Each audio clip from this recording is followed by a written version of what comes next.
Hello friends, welcome back to Pink's Kitchen Tamil. இன்னைக்கு நம்ம மெது பக்கோடா எப்படி செய்யறதுன்னு தான் பார்க்க போறோம். இது ரொம்ப delicious and instant-ஆன ஒரு snack recipe. ரொம்ப ஈஸியா பண்ணிடலாம். சோ இந்த ரெசிபியை பார்க்கறதுக்கு முன்னாடி இதுக்கு தேவையான பொருட்கள் என்னென்னன்னு பார்த்துட்டு வந்துடலாம்.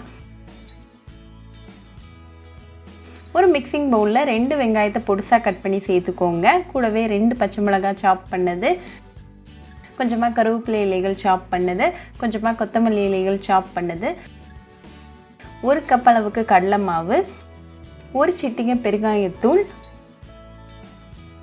1 டீஸ்பூன் மிளகாய்த்தூள், 1/4 டீஸ்பூன் அளவுக்கு சோம்பு பொடி, அப்புறமா 1/2 டீஸ்பூன் அளவுக்கு உப்பு சேர்த்துக்கோங்க. இது எல்லாத்தையும் ஒரு ஸ்பூன் வச்சு நல்லா கலந்து விட்டுருங்க. இப்போ இது கூட ஒரு 1/4 கப் அளவுக்கு தண்ணி சேர்த்துட்டு நல்லா மிக்ஸ் பண்ணிடுங்க.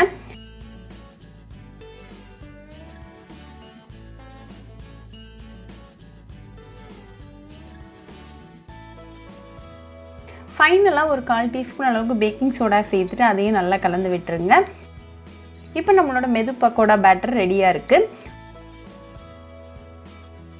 ஒரு இரும்பு சட்டியில் தேவையான அளவுக்கு எண்ணெய் சூடு பண்ணிக்கோங்க. எண்ணெய் நல்லா சூடானதும் இந்த பக்கோடாஸை ஒரு மீடியம் ஃப்ளேமில் ஃப்ரை பண்ணிக்கோங்க.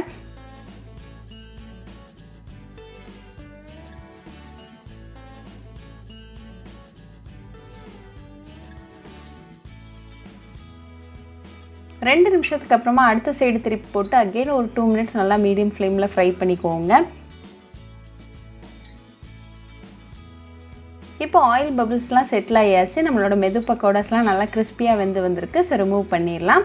இப்போ நமக்கு டெலிஷியஸான மெது பக்கோடா சூப்பராக ரெடி ஆகியாச்சு. இதை ஒரு கப் ஆஃப் டீ கூட சர்வ் பண்ணி உங்கள் ஃபேமிலி அண்ட் ஃப்ரெண்ட்ஸ் கூட என்ஜாய் பண்ணுங்கள். ரொம்பவே டெலிஷியஸ், கிறிஸ்பி, ஈஸி அண்ட் இன்ஸ்டண்ட்டான ஒரு ஸ்நாக் ரெசிபி. ஸோ கண்டிப்பாக அந்த மெது பக்கோடா ரெசிபி உங்கள் வீட்டில் ட்ரை பண்ணி பாருங்கள். ட்ரை பண்ணிவிட்டு எப்படி இருந்துச்சுன்னு எனக்கு கமெண்ட்ஸில் சொல்லுங்கள். இன்னொரு சூப்பரான ரெசிபியோடு உங்களை வந்து பார்க்குற வரைக்கும் பாய் ஃப்ரெண்ட்ஸ். உங்களுக்கு இந்த வீடியோ பிடிச்சிருந்தா லைக் பண்ணுங்க, ஷேர் பண்ணுங்க, கமெண்ட் பண்ணுங்க அண்ட் மறக்காம சப்ஸ்கிரைபும் பண்ணிருங்க. கூடவே பக்கத்துல இருக்க பெல் ஐகானையும் கிளிக் பண்ணிக்கோங்க. அப்பதான் நான் போடுற வீடியோஸ் எல்லாம் உங்க நோட்டிஃபிகேஷன்ல வரும். உங்களுக்கு ரெசிபிஸ் இங்கிலீஷ்ல பார்க்கணும்னா பிங்க்ஸ் கிச்சன் சேனலை பாருங்க. சேனலோட லிங்க் நான் அந்த டிஸ்கிரிப்ஷன் பாக்ஸ்ல கொடுக்குறேன். மறக்காம செக் பண்ணுங்க. இன்னொரு இன்ட்ரெஸ்டிங்கான ரெசிபியோட உங்களை வந்து பார்க்குற வரைக்கும் பாய் ஃப்ரெண்ட்ஸ்.